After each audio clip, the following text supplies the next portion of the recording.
तर संजय निरुपम यांनी संजय राऊतांविरोधात तक्रार दाखल केली आहे। नेपाळवरून भारत सरकारला इशारा दिल्यानं त्यांनी ही तक्रार दाखल केली आहे। वर्सोवा पोलीस ठाण्यात तक्रार दाखल करण्यात आली असून राऊतांविरोधात गुन्हा दाखल करण्याची मागणी त्यांनी केली आहे।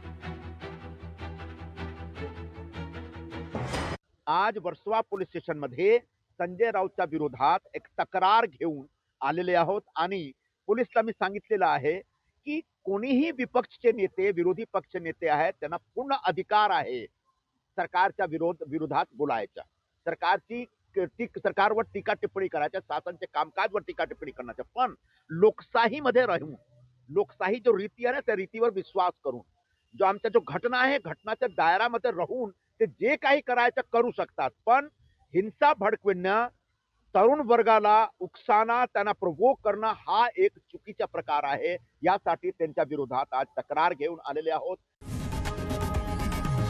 लोकशाही मराठी ऐका, पहा, जागरूक रहा।